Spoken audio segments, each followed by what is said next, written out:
누가복음 2장 1절 봉독하겠습니다. 이때 가이사 아구스도가 영을 내려 천하로 다 호적하라 하였으니 이 호적은 구레뇨가 수리아 총독되었을 때 첫 번 한 것이라. 모든 사람이 호적하러 각각 고향으로 돌아가매 요셉도 다윗의 집 족속인고로 갈릴리 나사렛 동리에서 유대를 향하여 베들레헴이라 하는 다윗의 동리로 그 정혼한 마리아와 함께 호적하러 올라가니 마리아가 이미 잉태되었더라. 거기 있을 그때에 해산할 날이 차서 맏아들을 낳아 강보로 싸서 구유에 누였으니 이는 사관에 있을 곳이 없음이러라. 아멘. 7절까지 봉독해 드렸습니다. 오늘 누가복음 네 번째 시간입니다. 누가복음은 예수께서 언약대로 구속사역을 완성하셔서 하나님의 의를 이루어지실 것을 증거하는 내용이 되겠습니다. 그래서 주된 내용은 바로 구속사역입니다. 구속사역인데 이 구속사역을 이루실 자격이 있는 분인가, 이 예수가 과연 구속주의 자격을 갖추고 있는가, 이걸 증거하기 위해서 1장부터 9장까지 그는 하나님의 아들로서 지혜가 충만하신 분이기 때문에 이 구속사역을 수행하시기에 충분하시다. 그는 죄도 없으신 하나님의 아들이시다. 이런 것을 증거하는 내용이 1장부터 9장까지 소개되고 있습니다. 그래서 구체적으로는 예수께서 잉태한 순간부터 시작해서 출생되어지는 과정, 그리고 성장되어지는 과정, 그걸 통해서 이분은 과연 하나님의 아들 신분을 가지고 있고 구속주의 사역을 감당할 만한 충분한 성령과 지혜가 충만하신 분이시다라는 사실을 입증해 주고 있습니다. 오늘 내용은 2장 1절로부터 40절인데요. 예수의 출생 내용을 살펴보도록 하겠습니다. 먼저 2장 1절로 7절에서 처녀 마리아가 베들레헴에서 맏아들을 낳아 구유에 누이는 장면인데, 물론 법적으로는 처녀가 아니죠. 이제 이미 결혼을 했지만은 그러나 분명히 처녀 마리아라고 말씀드릴 수가 있습니다. 그가 약속대로 베들레헴에 와서 아들을 낳아서 구유에 누이는 이런 장면이 나오는데, 이 모든 것이 이 예수가 평범한 인물이 아니라 바로 하나님의 약속하신 그 그리스도이시다라는 사실을 입증해 주고 있습니다. 어떻게 입증을 해 주는가? 내용을 보도록 하겠습니다. 2장 1절입니다. 이때에 가이사 아구스도가 영을 내려 천하로 다 호적하라 하였으니 이 호적은 구레뇨가 수리아 총독되었을 때 첫 번 한 것이라. 갑자기 로마의 가이사 황제가 전 식민지의 백성들에게 자기 고향에 가서 호적을 하라고 하는 그런 명령을 내리게 됩니다. 우리가 이 가이사에 대해서 조금 알고 넘어가야 되는데요. 이 가이사의 본명은 가이우스 옥타비우스 투리누스라고 하는 사람입니다. 한 사람 이름이 그렇게 길어요.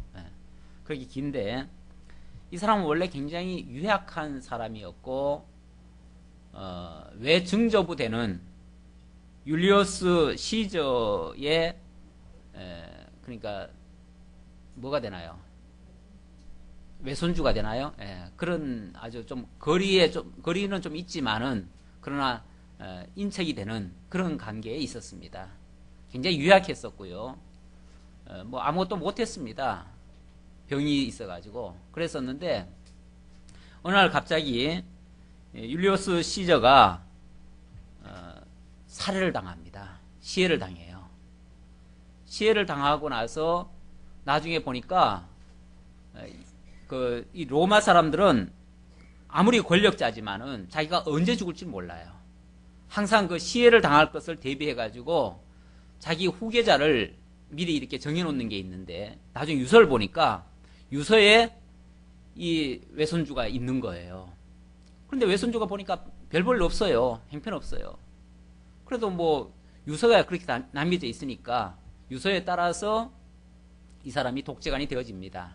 원래 그 당시는 이 삼두정치 할 때예요. 삼두정치 할 때인데 독재관이 되어졌는데 굉장히 별 볼 일 없었던 사람이었는데 나중에는 이 사람이 굉장히 활약이 큽니다. 굉장히 잘해요, 정치를. 통치술이 아주 뛰어납니다. 그래서 나중에 이 사람이 로마의 황제가 되어져요. 그 당시는 삼두정치였는데 어떻게 황제가 되어졌느냐 하면 의외로 백성들이 너무나 호응을 해줘요. 뿐만 아니라 원로원에서도 인정을 받게 되어지고요. 모든 그런 삼권을 다 장악하게 되어져요. 그래가지고 나중에는 원로원에서 쉽게 말하면 황제로 추대를 하는 거죠. 그래서 황제가 되어집니다. 이 사람이 나중에 이름을 바꾸는데 어떻게 이름을 바꾸냐면 그 외증조부의 그 이름을 따라가지고 가이우스 율리우스 카이사르 옥타비아누스, 굉장히 길죠? 예. 그래도 그냥 대충 기억하실 것은 여기 본문에는 성경 본문에는 가이사 아구스도 이렇게 돼 있어요. 그러니까 이거를 그냥 줄여서 얘기를 한 거예요. 다른 말은 다 빼고 가이우스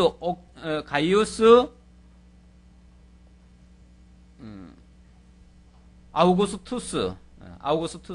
나중에 가이사 아우구스투스로 이렇게 명명이 됐는데 이 아우구스투스라는 말은 존엄자 또는 위대하고 고귀하며 지극히 숭배받는 자다 이런 뜻이에요. 신과 같은 존재다 이런 뜻이에요. 얼마나 이 사람이 추앙을 받았는가를 알 수 있어요. 그만큼 많은 그 로마 사람들한테도 추앙을 받았고 심지어 식민지 사람들에게까지 인정을 받았어요. 왜 그랬냐면 과거에는 남의 나라를 침범해 들어가면 무자비하게 학살을 하고 노예로 삼고 막 학대를 하고 이렇게 했거든요. 그게 보편적이었어요. 그런데 이 사람은 그렇게 하질 않고요. 피지배국들한테도 일정한 그 자치권을 주었어요. 오늘날로 말하면 지방자치를 했어요. 물론 뭐 한계는 있었지만은 그 총독을 세우면서 그렇게 했겠죠. 그러면서 어느 정도 자유권을 주었고요. 특히 어느 나라의 그 종교나 문화, 풍습 이런 것들을 인정을 해줬어요. 그것만 해도 얼마나 피지배국으로서는 좋습니까? 자기네 나라 그 언어라든지 또 종교라든지 풍습을 인정한다는 거 이거 대단한 거거든요. 그래서 오히려 환영을 받는 거죠. 그래서 나중에는 정말 위대한 자라고 하는 그 칭호까지 받게 되어지고 그러다 보니까 사람이 점점 더 높아지니까 나중에는 자기가 무슨 자리까지 올라가냐면 승정원 자리까지 올라갑니다. 이 기독교로 말하면 이 유대교로 말하면 그 대제사장 자리에 올라가요. 그게 승원장이라고 그러는데 로마의 승원장이 돼가지고 이 승원장은 유대교에서는 대제사장이 이 종교를 집전을 하지만은 이 로마교에서는 이 승원장이 모든 것을 다 주관을 합니다. 그래가지고 모든 종교를 다 통합해가지고 자기가 거기에 제일 우두머리가 되는 거예요. 황제이면서 승원장까지 하면서 얼마나 높은 자리에까지 올라갔는지 몰라요. 이게 이제 하나님 앞에서는 또 엄청난 죄악이죠. 어쨌든 사람들에게는 인정받는 자였습니다. 그런데 이 사람이 이렇게 탁월한 정치술을 가지고 통치를 해나갔는데 그 중에 하나가 바로 인구조사입니다. 효율적으로 백성들을 지배하기 위해서는 제일 먼저 파악하는 것이 바로 인구조사입니다. 그렇죠? 그 나라의 인구가 얼마며 또 어떤 종교를 가지고 있으며 또 어떤 풍습을 가지고 있는지 이런 것들을 상세히 조사해가지고 거기에 맞춰서 해주는 이런 제도. 뭐 예나 지금이나 통치가들은 항상 그런 일을 하지요. 뭐 요즘도 보면은 요즘은 뭐 인구조사보다는 최근에 이제 저것 때문에 뭐 했어요? 그 여론조사 같은 거 조사를 많이 했지요. 조사기관들이 많습니다. 그래가지고 갖가지 조사들을 많이 하는데 이것도 일종의 통치를 잘하기 위한 그런 포석들입니다. 그래서 국민들이 어떤 성향을 가지고 있는지, 어떤 생각들을 가지고 있는지, 뭘 원하는지 이런 것들을 잘 살펴가지고 통치를 잘하기 위해서 하는 일들입니다. 그 당시에 아무도 생각 못했던 각 나라 족속별로 인구를 조사하는 거, 이거 대단한 일이었죠. 근데 이게 이제 국민들한테는 한편으로는 좋으면서도 한편으로는 굉장히 불편한 일이었죠. 이 일 때문에 때마침 이 호정령 때문에 할 수 없이 갈릴리 나사렛에 가서 살고 있었던 이 요셉이 어쩔 수 없이 베들레헴 고향 땅으로 올라오게 되어집니다. 어쩔 수 없이 올라왔는데 그 어쩔 수 없이 올라온 일이 하나님의 뜻을 이루는, 하나님이 선지자를 통해서 예언하였던 일을 이루는 그런 성취섭리가 되어져요. 이게 놀라운 일들이죠. 그러니까 세상 역사도요, 우연한 게 없어요. 세상 어떤 나라 임금이, 왕이 자기 통치 목적을 위해서 무슨 일들을 일으켰는데 그 일들이 알고 보면 하나님의 뜻을 이루는 그런 역사로 발전되더라 그 말이에요. 그러니까 하나님의 뜻을 벗어난 일들은 없습니다. 독자적인 행사는 없어요. 마리아가 베들레헴에 도착했을 때 마침 해산할 기한이 찼습니다. 그래서 아기를 낳게 되었는데 너무나 많은 사람들이 고향에 찾아오는 바람에 갑자기 찾아와가지고 고향 땅을 밟으니까 어디 가서 아기 낳을 자리도 없는 거예요. 그래가지고 찾다가 우선 급하니까 마구간을 하나 빌렸어요. 물론 뭐 말을 타고 왔으니까 말도 넣어놔야 되겠고, 그래서 말 넣는 장소에서 그냥 아기를 낳은 거죠. 그곳에서 아기를 낳았는데 아기를 낳고 나니까 아기를 어디다 누일 곳이 없잖아요. 그래서 할 수 없이 보자기에 싸가지고 짐승의 먹이통인 구유에다가 누이게 되어집니다. 이런 일들이 우연한 사건이 아니라 하나님께서 예정하시고 언약하신 것을 이루시는 그냥 그러한 성취섭리였다는 것을 다시 한번 강조해 드리고요. 그런데 이 아기가 그냥 평범하게 일반 사람들이 아기 낳듯이 그렇게 나오면 그가 메시아인지 아닌지 알 게 뭐예요? 누가 알겠어요? 그래서 그가 메시아임을 가리키는 표적이 필요한데, 이 표적이란 말은 이 사인보드, 영어로 말하면 사인보드고 그게 가리킨다는 거예요. 뭘 가리킨다. 가리킨다는 뜻인데, 그가 메시아임을 가리키기 위해서는 뭔가 특이한 모습이 있어야 돼요. 그 중에 하나가 바로 구유에 누이는 사건이에요. 물론 베들레헴에 올라오는 사건도 되고요. 유다 족속이기 때문에 베들레헴에 올라와야 되고, 또 베들레헴에서 아기가 태어날 것이, 메시아가 태어날 것이 예고되어 있었고요. 그리고 그 메시아는 구유에 누일 것이 또 예고되어 있었어요.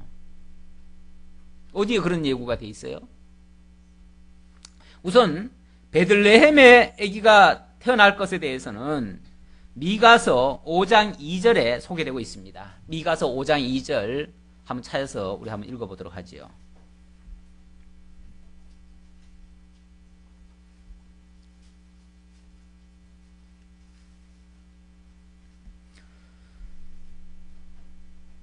미가서 5장 2절 찾으셨으면 우리 한번 같이 한번 합독해 봅시다. 베들레헴 에브라다야, 너는 유다 족속 중에 작을지라도 이스라엘을 다스릴 자가 네게에서 네게로 나올 것이라. 그의 근본은 상고의 태처에니라. 베들레헴 에브라다가, 베들레헴이라고 하는 그 지역이 굉장히 작은 한 시골 마을이에요. 그 시골 마을에서 무슨 대단한 인물이 거기서 태어나겠어요. 그냥 통상적으로 봤을 때 그렇다고 말이죠. 우리가 보통 서울에 있는 사람은 상당히 굉장히 훌륭한 사람인 것처럼 보통 그렇게 인정을 하잖아요. 그래가지고 대통령 대통령에 출마하려고 해도 최소한 서울에 뭐 연고가 있든지 아니면은 경기도에 연고가 있든지 이런 사람들이 굉장히 유리하죠. 예. 거기 있는 사람이 무슨 뭐 더 잘할 줄로 알고 사람들이 그렇게 하죠. 저 시골 깡촌에 정말 보잘것없는 그런 동네에서 태어난 사람이라면 사람들이 그렇게 인정을 잘 안 합니다. 아무리 두각을 띄어놔도요, 두각이 띄어나도 그렇게 인정하지 않는 것이 보편적인 모습입니다. 그런데 바로 베들레헴이라고 하는 지역이 바로 그런 지역이라는 거죠. 사람들이 보기에는 참 보잘것없는 지극히 작은 그런 도시였는데 그곳에서 이스라엘을 다스릴 자가 4개에서 4개로 나올 것이라. 그런데 그의 근본을 알고 보면 상고의 태초이니라. 상고, 태초. 이것은 만물이 지어지기 전부터 영원한 때 전부터 있었던 분이시다. 그러니까 그가 바로 메시아죠. 이 말 자체가 메시아임을 가리키는 내용이에요. 그리고 강보에 물론 지금 여기는 바로 그 장면이 안 나오는데요. 그리고 구유에 누이는 거, 그건 조금 이따가 얘기가 나오니까 그때 얘기할까요? 그거는 이제 일단 그렇게 보도록 합시다. 기왕 얘기 나왔으니까 미리 말씀드리죠. 12절 한번 먼저 봅시다. 12절. 12절에 보면 곧 그리스도 주시니라 너희가 가서 강보에 쌓여 구유에 누인 아기를 보리니 이것이 너희에게 표적이니라 하더라. 구유에 누인 아기가 표적이다. 메시아인 증거다. 메시아를 가리키는 그런 사인보드다. 이렇게 지금 얘기를 했어요. 그 표적이 그러니까 강보에 쌓여가지고 그 밥통 위에 올려져 있는 거. 우리말로 하는 게 더 쉬워요. 그 밥통이라고 해야 구유라 그러니까 굉장히 뭐 아주 포근한 장소인 것처럼 생각하는데 그냥 쉽게 말하면 말먹이통이에요. 말먹이통. 우리말로 하면은 밥상이에요. 밥상. 밥상에 메시아가 올라갈 것이 예언되어 있다 그 말이에요. 어디 그런 예언이 되어 있습니까? 사실 이거는 너무 여러 군데 기록이 돼 있어가지고 그리고 딱 집어가지고 얘기하지 않기 때문에 그래서 제가 성경 구절을 찾기보다는 제가 구약의 그 제사 제도 성전 규례 같은 거를 제가 좀 설명을 드릴게요. 구약의 성전 규례에 보면 성전의 제사 규례에 보면 진설병이 있습니다. 그 진설병 위에 떡을 올려놓죠. 그걸 진설병을 다른 말로는 떡상이라고 그래요. 떡상. 우리말로 하면 밥상이고요. 그렇죠? 밥상이에요. 그 밥상 위에 떡을 12덩이를 올려놓습니다. 그게 이스라엘 백성 12지파의 먹이로 12지파가 먹을 양식이에요. 양식. 그러니까 이스라엘 12지파가 그 양식을 먹음으로써 생명을 얻는 거예요. 그걸 가리키는 거예요. 그것을 그림자적으로 그 제사 제도 자체가 전부 다 그리스도께서 오셔서 성취하실 것을 약속하시는 그림자적으로 예언하시는 그런 내용들이거든요. 그래서 그 떡상 위에 밥상 위에 떡이 올라가서 그것이 이스라엘 백성들의 양식이 되어질 것처럼 바로 예수 그리스도께서 짐승 같은 죄인들이 그 예수 그리스도를 먹음으로써 생명을 얻게 될 것, 이걸 가리킨 것이었다. 그래서 예수님이 나중에 이런 말씀을 하시죠. 내가 곧 하늘에서 내려온 산떡이라, 생명의 떡이라, 이런 말씀 하시죠. 예수님 자신이 생명의 떡이래요. 나를 먹는 자는 어떻게 되겠고? 살겠고, 나를 먹는 자는 살겠고, 먹지 않는 자는 죽는다는 거죠. 내가 생명의 떡이기 때문에 나를 먹는다. 먹는다는 표현이 우리 생각은 이걸 잘못 오해하면 이제 초대교회 성도들이 오해를 받아가지고 저 사람들은 식인종들이다. 예수님의 살과 피를 먹는다. 이런 오해를 불러가지고 굉장히 그 핍박을 받기도 했는데 너희가 내 살을 먹으라. 내 피를 마시라. 그게 먹는 거거든요. 먹는 건데 그게 결국은 오늘 우리로 봐서는 그게 믿는 거예요. 예수가 하나님의 아들이심을 믿는 것이 곧 먹는 거랑 똑같은 거예요. 그게. 생명을 우리가 취하는 거죠. 예수의 생명을 먹음으로써 내 것으로 취하는 거죠.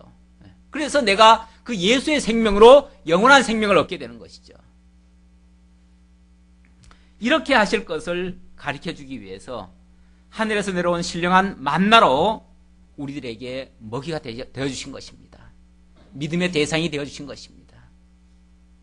이게 바로 표적이라고 그랬습니다. 표적.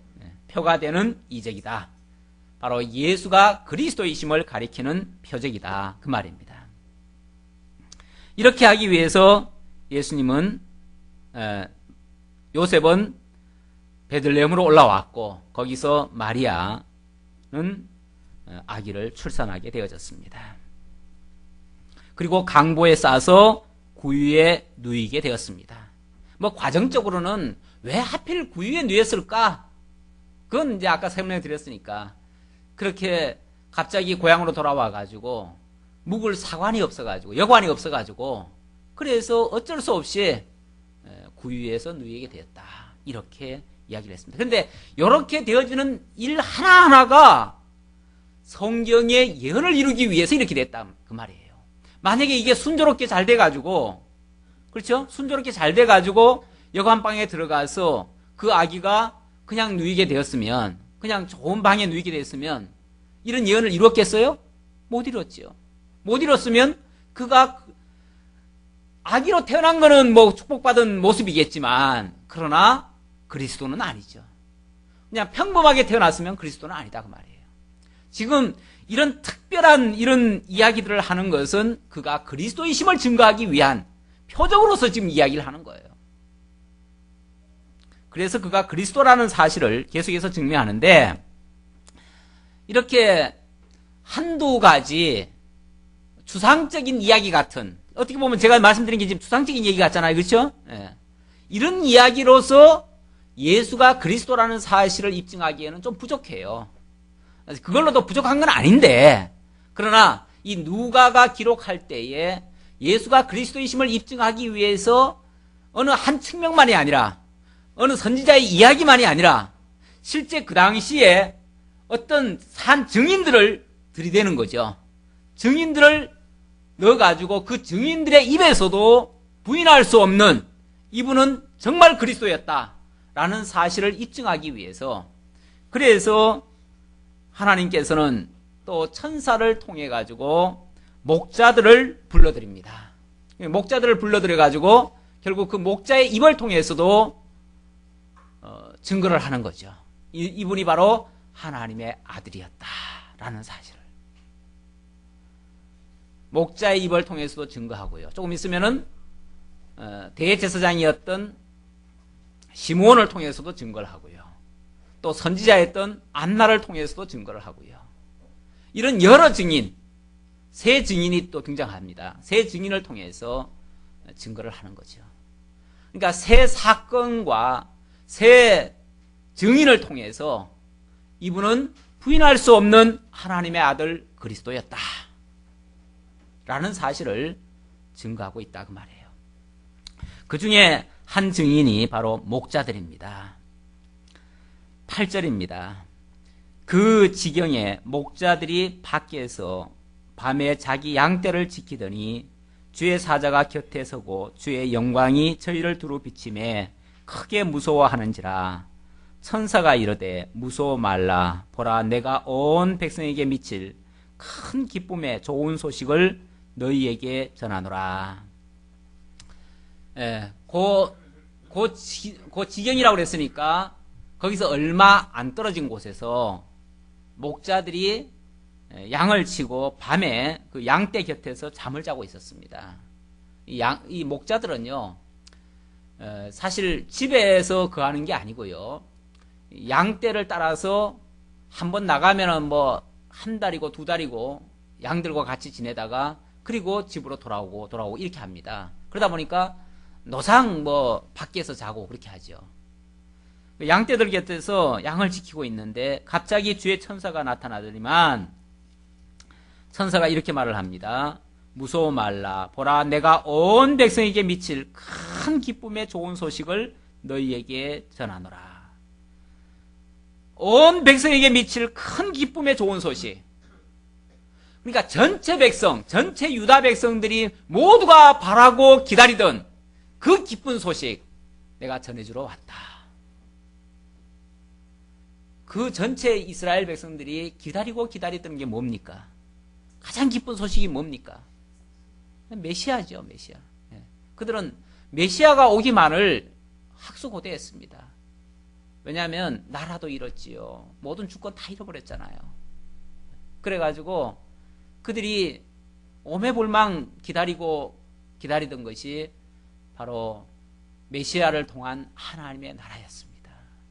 메시아를 통해서 하나님의 나라가, 그리고 그의 나라와 그의 의가 이루어지기를 학수고대하고 있었습니다. 만약에 그 사실을 알려준다면 그것이 최고의 기쁜 소식이죠, 그들에게. 그런데 그 천사가 이 정말 뜨내기 목자들에게 내가 온 이스라엘 백성들이 기다리고 기다리던 그 기쁜 소식을 내가 들려주겠다. 그 메시아의 소식을 알려주겠다, 그 말이에요. 오늘날 다윗의 동리에 너희를 위하여 구주가 나셨으니 곧 그리스도 주시니라. 그리스도가 히브리어로는 메시아입니다. 헬라어로 그리스도고요. 그러니까 그들이 그토록 기다리던 그 메시아를 보내주는데 그가 바로 주이시다. 주. 너희의 왕으로 오신 자다. 그분이 바로 구주다. 구주. 너희를 구원해 줄 자다. 구원해 준다는 말이 의롭게 해준다는 말이에요. 너희를 구원해 줄 자다. 결국 하나님의 나라를 이루시고 너희들을 다 구속해 주실 그러한 구주 그리스도가 너희에게 태어나셨다. 어디서 태어났느냐면 바로 다윗의 동리에 태어났다. 다윗의 동리라 그러면은 베들레헴이죠. 다윗의 동리가 바로 베들레헴입니다. 일찍이 베들레헴에서 다윗이 태어났거든요. 그 베들레헴에 태어났는데, 그런데 베들레헴도 아무리 작은 동네지만은 그래도 어느 정도는 규모가 있을 거 아니에요. 거기 가서 그 아기를 찾는다는 거는 서울에 가서 김서방 찾기죠. 그렇잖아요. 어떻게 찾겠어요. 그런데 그런 식으로 그 동네 가서 찾으라고 하면 못 찾죠. 어떻게 찾겠어요. 그런데 하나의 특징을 주는 거죠. 그 특징이 뭐냐면 구유에 누인 아기가 있을 것이다. 마구간에서 태어난 아기가 구유에 지금 누워 있을 것이다, 그 말이에요. 말먹이통에 지금 아기가 누워 있을 것이다. 그걸 보고들랑 거기에 있는 자가 바로 메시아인 줄 알아라, 그 말이죠. 그러니까 그게 바로 표적이죠. 사인보드죠. 그걸 가리키는 거죠. 바로 이분이야 하고서 알려주는 거죠.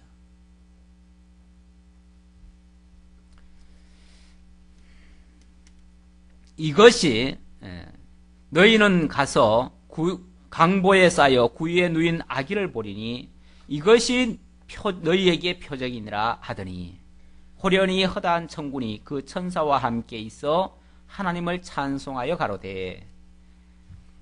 그렇게 이제 알려주고는 찬송을 합니다.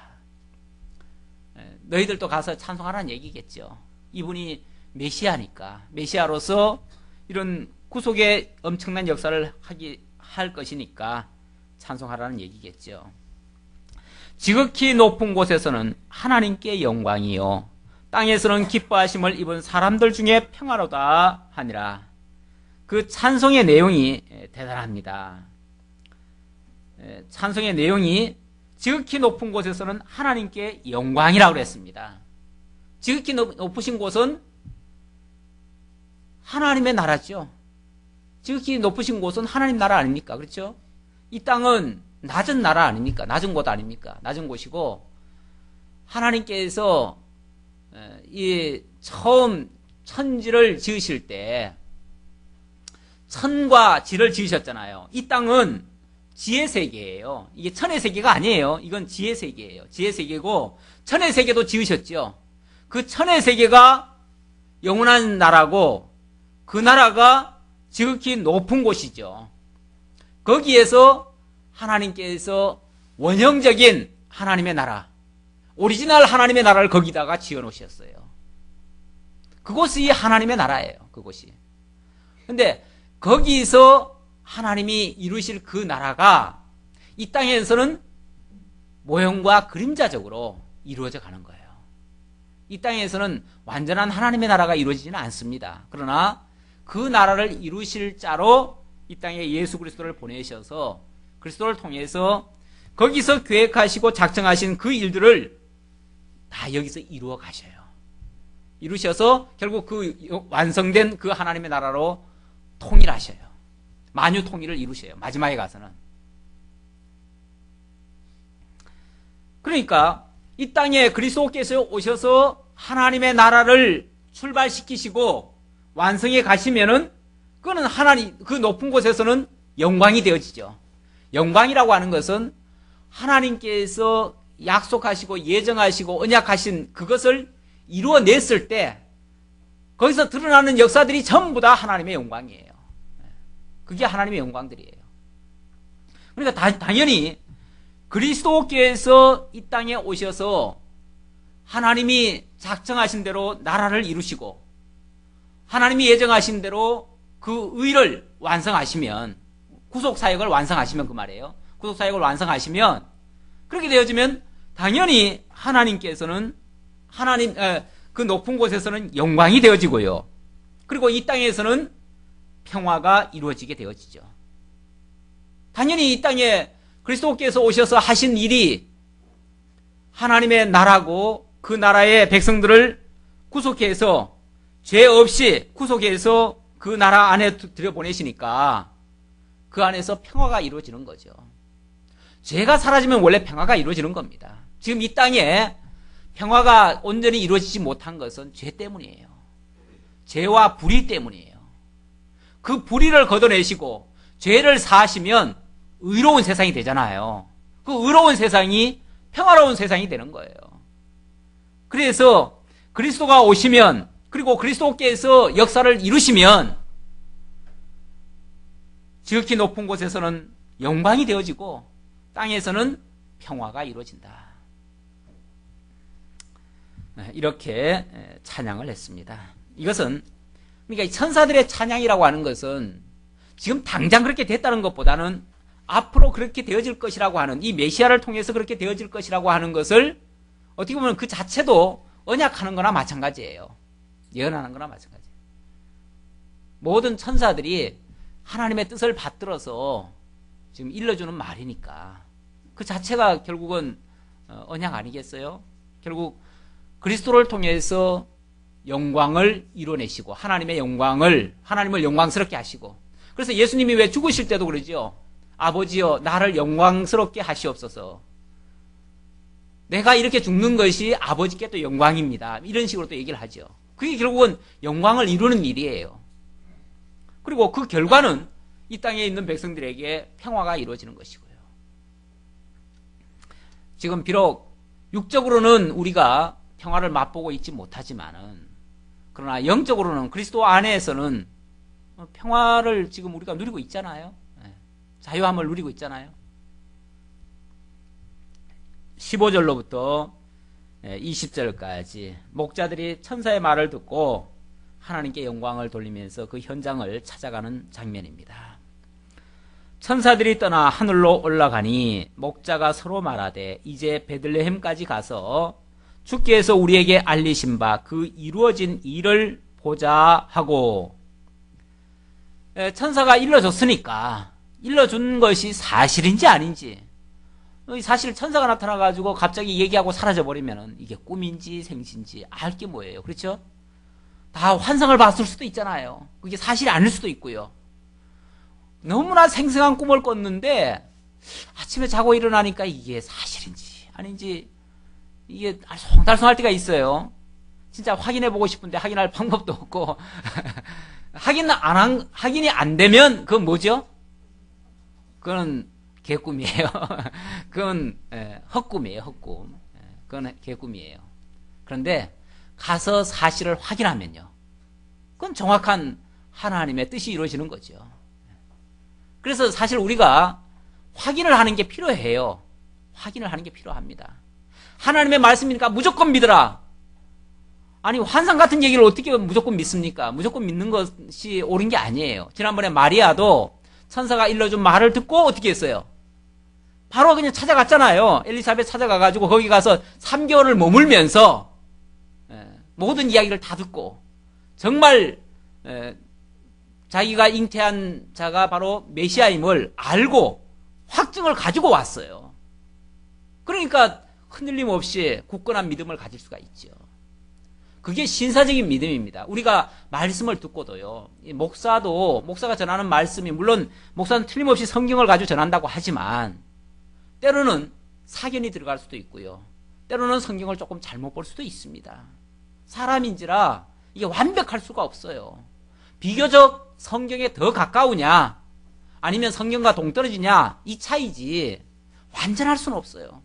그렇기 때문에 말씀을 들으면 사실이 그러한가 해서 사실은 확인을 하는 게 중요해요. 그 말씀에 대한, 그래서 확증을 받아야 돼요. 확증을 받아야 그게 진짜 내 믿음이, 내 것이 되는 거예요. 내 신앙이 되는 거예요. 그렇게 되면 누가 뭐라 그래도, 누가 나중에 부인을 해도 의심할 수 없는 확증을 가지고, 확신을 가지고 살아가게 되는 거예요. 그게 힘이에요.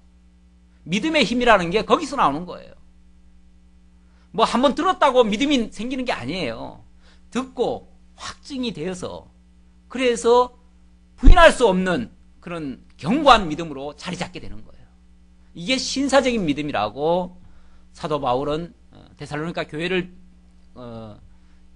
비유로 해가지고 이야기를 했었습니다. 우리 모두가 다 그런 신사적인 신앙이 되기를 바랍니다. 천사들이 떠나 하늘로 올라가니 목자가 서로 말하되 이제 베들레헴까지 가서 주께서 우리에게 알리신 바 이 이루어진 일을 보자 하고 빨리 가서 마리아와 요셉과 구유에 누인 아기를 찾아서 보고 천사가 자기들에게 이 아기에 대하여 말한 것을 고하니 듣는 자가 다 목자의 말하는 일을 기이 여기되, 그렇죠, 다들 처음 듣는 얘기 아니에요. 그렇죠? 뭐 천사가 나타나서 그런 말을 했다는 것도 이상하고, 더군다나 지금 초라하게 정말 여관 하나를 구하지 못해가지고 마구간에서 태어난 아기가 뭐 대단한 인물이라고 그 아기에 대해서 이러쿵저러쿵 얘기하는 것 자체가 이상하죠.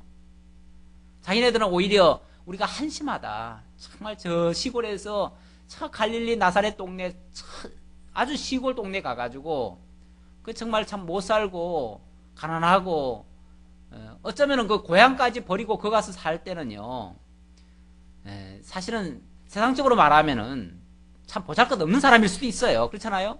낙향해가지고 저 시골 가서 사니까.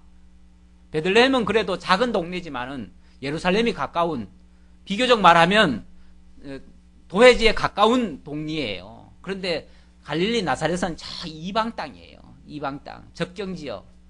맨날 그 아수르나 그 북쪽의 나라들이 쳐내려와가지고요, 맨날 침략받았던, 그래서 살만한 사람들은 거기 가서 살지 않는 그런 동네예요.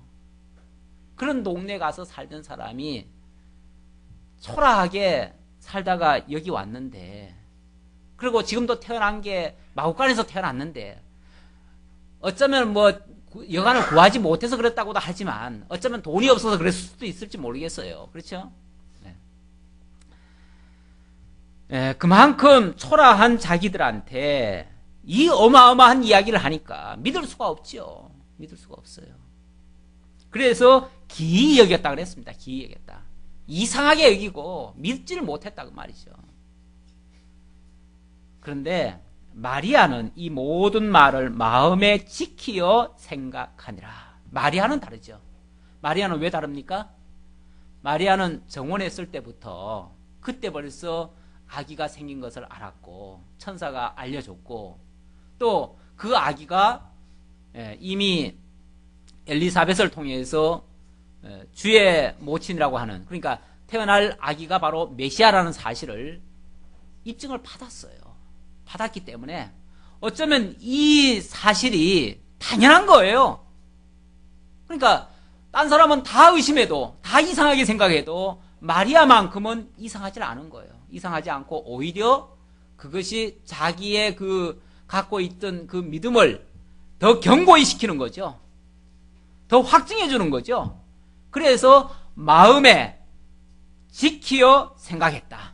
마음에 지켰다는 말은 굳게 간직했다 그 말이에요. 굳게 간직했다. 그래, 틀림없다. 틀림없어. 혹이라도 그동안에 주의 모친을 그러니까 메시아를 잉태했다고 해가지고 가서 엘리사벳한테 가서 확인도 받았지만은 그래도 현실이 너무너무 어려울 때는 사람이 그러잖아요. 우리가 예수 믿고 구원의 백성이라는 사실을 확인받았으면서도 너무 현실적으로 어려우면 어떤 생각합니까? 내가 진짜 구원받은 백성이 맞는가? 어느 날은 의심하잖아요. 그렇죠? 내가 진짜 구원 백성 맞는가? 내가 진짜 하나님 앞에 혹시 버림받은 거 아니야? 어쩌면 이렇게도 하나님이 안 해줄 수가 있어? 이렇게 의심할 때가 있잖아요. 다들 아닌 것 같은데. 그게 연약한 우리 인간들의 모습이거든요. 그게 솔직한 우리들의 모습이에요. 그렇기 때문에 때때로 또 확증이 필요한 겁니다. 우리가 이미 들은 말씀이지만 또 말씀을 통해서 또 확인받고 또 확인받고 이게 굉장히 필요합니다. 이게 없으면요 어느 순간 어려울 때는 우리가 낙심할 수도 있어요. 신앙이 떨어질 수가 있다 그 말이에요. 목자가 자기들에게 이르던 바와 같이 듣고 본 그 모든 것을 인하여 하나님께 영광을 돌리고 찬송하며 돌아가니라. 자기들도 부인할 수 없는 사실에 하나님을 찬송할 수밖에 없었습니다. 하나님께서 찬송거리도 다 알려주시고 찬송할 내용도 다 알려주시고 그리고 그 사실을 목도하게 하시고 찬송하게 만드시고 그래서 찬송도 원래 우리가 하는 게 아니고요. 하나님이 다 알게 하시는 겁니다. 기도도 내가 하는 게 아니고 하나님이 다 기도할 내용을 주시는 겁니다. 그래서 구하고 찾고 두드리다가 만나서 찬송하게 되어지는 거예요. 그러니까 기도나 찬송이나 믿음이나 모든 것이 그래서 하나님의 선물이라고 할 수밖에 없어요. 하나님의 은혜의 섭리들이에요. 자, 21절로 27절까지 부모가 모세의 법대로 제사하려고 예루살렘으로 가는 장면이 나옵니다. 또 이제 성전으로 올라가게 되는데요. 성전에 올라가서도 놀라운 역사를 보게 되어집니다. 이런 것들이 다 표적이죠. 하나하나가 예수가 그리스도이심을 가리키는 표적이라고 말하지 않을 수가 없어요. 증인들이 이렇게 해서 필요한 거예요. 증인들이 여기에 등장하는 증인들이 바로 시므온과 안나입니다. 21절 할례할 8일이 되매 그 이름을 예수라 하니 곧 수태하기 전에 천사의 일컬은 바르라. 이제 8일 되면은 이제 할례를 하게 되어지고 할례 때에 보통 이름을 지어주나 봐요. 지어주는데 이름을 예수라고 지었습니다. 그건 천사가 예수로 하라고 그렇게 알려줬기 때문에 그렇게 한 겁니다. 그리고 예수라는 이름 자체는 자기 백성을 저희 죄에서 구원할 자라고 하였습니다. 그러니까 벌써 이름 자체에서부터 그가 메시아로서 자기 백성을 위해 구속 사역을 하실 것을 가리키고 있죠. 그가 어떤 임무를 띠고 이 땅에 오셨는가를 분명히 알려주는 그런 이름이라고 할 수 있습니다. 모세의 법대로 결례의 날이 참에 아기를 데리고 예루살렘에 올라가니 이는 주의 율법에 쓴 바 첫 해에 처음 난 남자마다 주의 거룩한 자라 하리라 한 대로 아기를 주께 드리고 또 주의 율법에 말씀하신 대로 비둘기 한 쌍이나 혹 어린 방구 둘로 제사하려 함이더라. 뭐 돈이 좀 있는 사람들은 뭐 좀 더 큰 짐승, 좋은 짐승 드릴 수도 있고 만약에 하나님 앞에 드릴 게 아무것도 없는 사람 같으면은 비둘기나 아니면은 방구들은 저 들비둘기를 얘기하는 거예요. 산비둘기 산에서라도 잡아다가라도 이렇게 바칠 수가 있습니다. 그러니까 자기께 재산이 없으면 산에 가서 비둘기 한 마리 잡아다가라도 바치라는 얘기죠. 그게 이제 모세의 법입니다. 자, 그래서 그거 하러 이제 성전에 올라갔을 뿐인데 전혀 딴 생각 없어요. 그런데 거기서 놀랍게도 증인들을 만나게 되어집니다. 예루살렘에 시몬이라 하는 사람이 있으니 이 사람이 의롭고 경건하여 이스라엘의 위로를 기다리는 자라. 성령이 그 위에 계시더라. 이 사람은 늘 성령의 교통이 있었던 사람이에요. 늘 하나님 앞에 기도하면서 하나님의 그 약속을 기다리던 자, 이스라엘의 위로를 기다리던 자라 그랬는데, 이스라엘의 위로라고 하는 건 딴 게 아닙니다. 속히 메시아가 와서 이스라엘 나라를 회복해 주는 거, 나라를 세워주는 거, 그리고 자유롭게 살 수 있도록 해주는 거, 의롭게 해주는 거, 그게 그들의 유일한 위로였습니다. 그걸 항상 기다렸다고 말해요. 경건한 자라면 그걸 기다리고 있습니다. 그런데 이 사람은 바로 성령을 통해서 증거를 들었어요. 성령이 미리 일러줬어요. 그 시몬한테 뭐라고 일러줬느냐 하면 26절 보세요. 저가 주의 그리스도를 보기 전에 죽지 아니하리라 하는 성령의 지시를 받았더니, 성령께서 늘 기도하는 사람이라고 그랬죠. 늘 의롭고 경건하다 그랬는데, 율법의 의인이죠. 율법을 충실히 지키면서, 율법에 충실한 사람들은 하루에 3번 또는 5번씩 원래 기도합니다. 성전에서 기도를 하고, 성전에 못 가면은 성전을 향해서라도 기도를 합니다.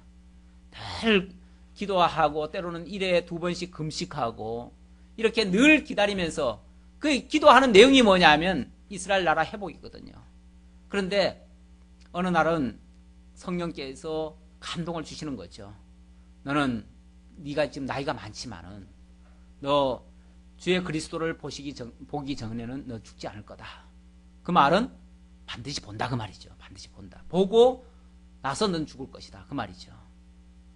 살고 죽는 것도 내 마음대로 죽는 게 아닙니다. 그 뜻을 다 이루어야 죽어요. 자기에게 맡겨진 임무를 잘 감당해야 죽어요. 지금 이 시몬으로서는 마지막 할 일이 있어요. 주의 그리스도를 봐야 되고, 주의 그리스도란 말은 이스라엘을 구원해 줄 그리스도다 그 말이에요. 그러니까 주의 그리스도를 봐야 되고, 본 다음에 그걸 또 증거해야 돼요. 증인이에요. 쉽게 말하면 증인이에요. 증인으로서의 그 사역을 감당하기 전에는 안 죽습니다. 그 일을 하려고 하나님께서 지금까지 붙들어 놓으신 거예요.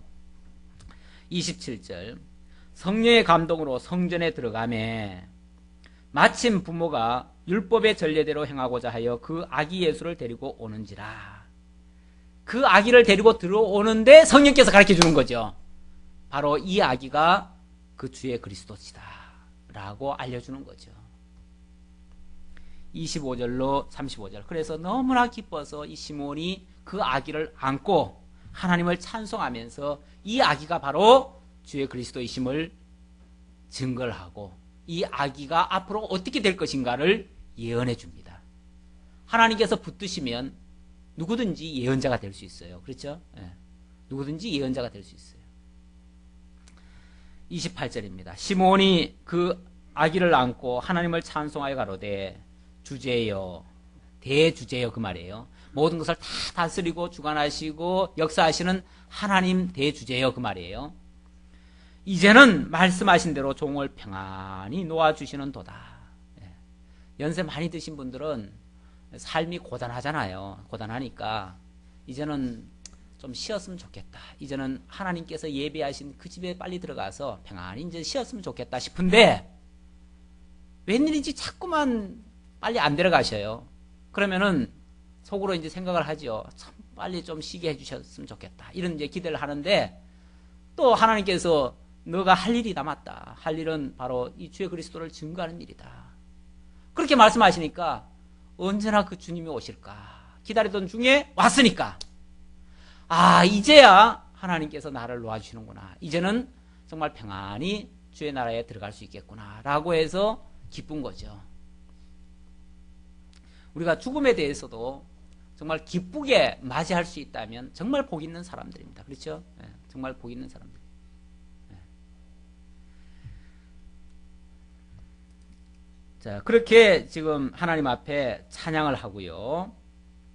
내 눈이 주의 구원을 보았사오니 이는 만민 앞에 예비하신 것이요 이방을 비추는 빛이요 주의 백성 이스라엘의 영광이니이다 하니, 그 부모가 그 아기에 대한 말들을 기이 여기더라. 물론 특히 마리아는 아마 어쩌면은 그 말을 이미 들은 증거가 있기 때문에 더 간직했을 테고요. 요셉은 굉장히 의아하게 생각했겠죠. 요셉은 시몬이 저희에게 축복하고 그 모친 마리아에게 일러 가로되 보라, 이 아이는 이스라엘 중 많은 사람의 패하고 흥함을 위하여 비방을 받는 표적되기 위하여 세움을 입었고, 비방받는 표적되기 위하여, 여기 비방받는 표적이란 그 표적과는 좀 다른 표적이죠. 이긴 그러니까 어떤 공격 대상 그런 표적이겠죠. 비방받는 표적되기 위해서. 왜냐하면 많은 사람의 패하고 흥함을 위하여 그랬는데, 그리스도께서 오시면은 심판의 역사가 일어납니다. 그래서 구원받을 백성은 어떻게 하죠? 인도하셔서 구원해 내시고, 버림받을 백성들은요, 그들은 오히려 그리스도가 오심으로 말미암아 버림받는 백성으로 더 확증이 되어지죠. 그래서 그리스도의 오심은요, 사실 구원받을 백성들에게는 엄청나게 기쁜 소식이지만 구원받지 못할 백성들에게는 엄청난 화입니다. 그게 사실은 화예요. 마치 흑백이 갈라지듯이 택한 백성과 택한 백성이 아닌 자들을 가르는 역사가 일어나거든요. 그것 때문에 비방받는 자들은 어떻게 되겠어요? 당연히 버림받는 자들은 어떻게 되겠어요? 그 그리스도를 표적 삼고 그 그리스도를 죽이게 되겠죠. 그것 때문에 표적되기 위하여 세움을 입었고 그랬어요. 그 말은 결국 그들에게 그들에게 표적이 돼가지고 십자가에 못 박히는 세움을 입는다 그 말이에요. 결국 죽임 당한다 그 말이에요. 그들에게 의해서. 그렇지 않겠어요? 자기들을 멸망에 빠뜨리는 자를 살려두겠어요? 죽이려고 덤벼들지요. 그래서 원수들에 의해서 예수가 십자가에 못 박혀 죽게 되는 겁니다. 그렇게 되어지면 35절, 또 칼이 내 마음을 찌르듯 하리라. 그렇게 되어지면 그걸 바라보는 그 마리아의 가슴은 어떻게 되겠어요? 정말 칼에 찔리움을 받는 그 아픔을 겪게 되는 거죠. 그 고통을 당한다 그 말이에요. 메시아를 잉태하고 탄생케 했다고 해가지고 그게 육신적으로 기쁘고 좋을 리만은 없다 그 말이에요. 오히려 그 일 때문에 많은 사람들의 표적이 되어가지고 엄청나게 가슴 아픈 일을, 고통스러운 일을 겪게 될 것이다 그 말이에요. 이는 여러 사람의 마음의 생각을 드러내려 함이라 하더라. 그리스도가 오심으로 말미암아 많은 사람들의 그 마음의 생각이 다 드러나 버려요. 쉽게 말하면 구원받을 백성은 그리스도에게로 달려나오게 될 것이고, 구원받지 못할 백성은 그 악함이 드러나가지고 예수를 십자가에 못 박아 죽일 테고요. 그렇잖아요? 그래가지고 모든 사람들의 그 마음의 깊은 속에 있는 그 마음의 생각들이 다 드러나요. 그래서 그걸로 인해서 결국 심판을 받게 되는 거죠. 이렇게 되어질 것이다. 이게 이제 장차 그리스도에 대한 예언입니다. 이렇게 해서 시몬이 예수를 그리스도라고 증거를 했고요. 36절로 38절에서는 바누엘의 딸 안나 선지자가 이 아기에 대해서 증거하는 장면입니다. 또 아셀 지파 바누엘의 딸 안나라는 선지자가 있어 나이 매우 늙었더라. 그가 출가한 후 7해 동안 남편과 함께 살다가 가부된 지 84년이라 이 사람이 성전을 떠나지 아니하고 주야에 금식하며 기도함으로 섬기더니 7년간 결혼 생활을 하고 84년간 가부 생활을 했으면 나이가 얼마나 됐겠어요? 100이 훨씬 넘었을 거예요. 아마 그렇죠? 100이 훨씬 넘게 나이 늙었음에도 아직 안 죽었어요. 안 죽은 이유는 뭐겠어요? 지금 예수 증거하려고, 이 증거할 일이 남아가지고 지금 그거 하기 위해서 지금 남은 거예요. 그런데 이 사람도 84년 동안 성전을 떠나지 아니하고 주야에 금식하며 기도함으로 섬겼다. 우리 교단 같은 경우는 그런 제도가 없는데, 제가 처음에 속해 있던 그 총회에서는 여자분들에 대해서, 특히 그 과부된 그러니까 교회를 섬기다가 과부되신 분들, 이분들에 대해서는 교회에서 모든 책임을 집니다. 지기도 하고, 또 그분들은 또 교회를 위해서 교회에서 아예 살면서, 교회에서 그러니까 사택을 내주는 거죠. 내주고 거기서 살면서 교회만을 위해서 봉사하고 기도하고 일을 하도록 하는 경우가 있어요. 아마 이때도 이런 게 있었던가 봐요. 그러니까 교회만을 위해서, 그러니까 이건 뭐 꼭 제도화 됐다는 것보다는 아마 그런 일이 있었던 것 같죠. 그러니까 아마 이런 데서 그런 힌트를 얻어가지고 그런 제도를 만든 것 같아요. 그 교단에서는. 그래가지고 그들을 이제 전도부인이라고 그러는데, 전도부인들은 교회에서 아예 책임지고 거기서 아예 사시는 거죠. 항상 기도하면서. 그러다 보니까 좀 신령한 면에 있어서는 참 좋지요. 오히려 좋지요. 세속적으로는 좀 안 살고요. 그렇게 하시는 분들인데, 안나도 어떻게 보면 그런 모습이라고 볼 수 있는데요. 마침 이때에 나와서, 마침 바로 요 순간을 위해서 어쩌면은 하나님께서 살려두신 거예요. 그런데 마침 이때에 나와서, 그때는 힘들어가지고 안 나왔을 수도 있을 텐데 이 역사를 하기 위해서 마침 이때에 나와서 하나님께 감사하고 예루살렘의 구속됨을 바라는 모든 사람에게 이 아기에 대하여 말하니라.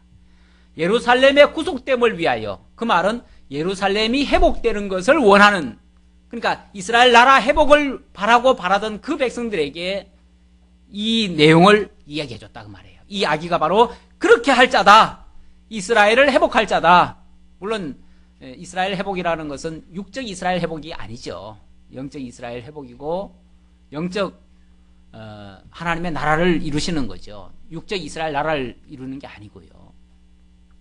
어쨌든 그 일을 위해서 하나님께서 붙드시고 지금까지 살게 하셨다. 그 다음 39절로 40절, 아이가 나사렛에서 자라며 강하여지고 지혜가 있는 모습을 보여줍니다. 이건 자라가는 성장 과정입니다. 39절, 주의 율법을 쫓아 모든 일을 피하고 갈릴리로 돌아가 본 동네 나사렛에 이르니라. 아기가 자라며 강하여지고 지혜가 충족하며 하나님의 지혜 은혜가 그 위에 있더라. 하나님의 은혜가 그 위에 있더라. 아기가 자라면서 강하여지고 지혜가 충족했다. 지혜가 충족했다. 저는 이제 다른 말씀보다는 심령이 점점 강하여진 것과 또 지혜가 충족해졌다는 사실, 그리고 하나님의 은혜가 그의 위에 머물렀다는 사실, 이걸 지금 제가 설명을 좀 드리고 싶어요. 여기 지혜가 충족했다는 것은요, 완전했다는 얘기입니다. 충족이란 말은 완전했다는 얘기예요. 이 사람들에게서도 지혜가 있다, 저 사람 참 지혜롭다, 이런 표현을 하잖아요. 그런데 아무리 지혜로워도요, 사람은 실수가 많습니다. 그러니까 다시 말하면 완전한 지혜는 없다 그 말이에요. 지혜의 대왕이라고 일컫는 솔로몬도 어떻습니까? 사실은 인간적으로 너무 실수가 많았지요. 초기에는 참 초기에 쉽게 말하면 하나님과 교통할 때는 참 신령한 면이 많이 보였지만은 후기에 가서는 하나님과도 거리가 멀어지고요, 지혜가 많이 떨어지고 실수도 많이 저지르게 됩니다. 인간은 완전한 인간이 없어요. 그래서 인간은 사실상 인간한테 지혜자라는 칭호를 주는 것은 별로 바람직하지 않아요. 우리가 지혜는 구해야죠. 지혜를 구하고 그 지혜를 정말 하나님께서 지혜 주실 때는 지혜를 사용하고 이렇게 하긴 하지만 그때 순간순간 지혜자일 수는 있지만 한번 지혜를 얻어가지고 완전히 지혜자가 되는 경우는 인간은 없습니다. 왜냐하면 그렇게 됐다가도 나중에 가서 꼭 실수하고 그러니까요. 그래서 인간에게는 완전한 지혜자를 구할 수가 없는데 예수는 그렇지 않다고 말해요. 예수는 지혜에 충족했다, 완벽했다, 온전했다 그 말이에요. 이 충족이라는 단어 자체가 이건 사실 하나님에게나 쓸 수 있는 용어입니다. 인간에게는 그렇게 충족이라는 게 없어요. 충족, 충만 이런 게 없어요. 항상 부족한 상태죠. 인간은 항상 부족한 상태. 그래서 잠시 성령이 충만했다가 할지라도 그거는 일시적이고 어떻게 보면 얼마 후에 가서는 다시 믿지 않는 사람처럼 행동할 때도 있고 그래요. 인간은 그래요. 그런데 우리 예수님은 그렇지 않았다. 온전했다. 그래서 그의 그 지혜라고 하는 것은 바로 하나님만이 간직할 수 있는 그런 지혜였다. 그 잠언에 보면 지혜에 대한 이야기가 많이 나오는데요. 그 지혜가 영원한 생명을 살린다. 뭐 생명을 얻게 한다. 뭐 지혜에 대해서 굉장히 찬양을 많이 하고 있죠. 근데 그 지혜가 단순한 인간적인 어떤 꾀 같은 그런 지혜를 얘기하는 게 아니고 근원적으로 창조하신 지혜. 하나님께서 천지를 창조할 때 뭐로 창조했다 그래요? 지혜로 창조했다 그래요. 잠언 4장 5절 이하에 보면 지혜로 창조했다 그래요. 지혜로. 3장 18절에 보면 지혜로 창조했다 그래요. 지혜로. 18절, 19절이군요. 3장 19절. 하나님께서 지혜로 천지를 창조했대요. 그러니까 이 지혜가 바로 예수 그리스도께 있다고 하는 것은 그 예수가 바로 누구라는 얘기입니까? 참 지혜자다 그 말이에요. 구약의 지혜자로 보였던 그 솔로몬은 참 지혜자 되시는 예수 그리스도의 예표적 인물이었고요. 그리고 예수가 참 지혜자였다.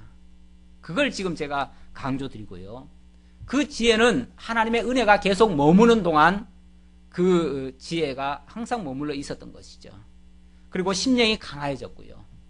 그래서 하나님의 아들로서 구속사역을 하시기에 완벽한 조건을 갖추신 하나님의 아들이셨다. 기도하겠습니다. 아버지 하나님 감사합니다. 예수가 하나님의 아들로서 구속사역을 완수하실 것을 여러 가지 표적을 통해서도 증거하시고 또 예언을 이루심으로 증거하시고 또 증인들의 입을 통해서도 증거해 주셨습니다. 그리고 예수 자신이 지혜가 충만하셔서 그 모든 것을 충분히 감당하시기에 부족함이 없다는 사실을 입증해 주셨습니다. 이러한 주님을 나의 주로, 나의 그리스도로 믿게 하심을 감사합니다. 이 믿음 가지고 이 세상 담대히 승리하며 살아갈 수 있는 저희 모두가 될 수 있도록 인도해 주옵소서. 오늘도 베풀으신 은혜 감사해서 연보에 동참한 손길 드리십니다. 하나님 나라 세워가는 이 소중하고 아름다운 일에 우리들의 작은 정성들이 귀히 쓰임받고 하나님의 영광이 되도록 역사해 주옵소서. 예수님의 이름으로 기도하옵나이다. 아멘.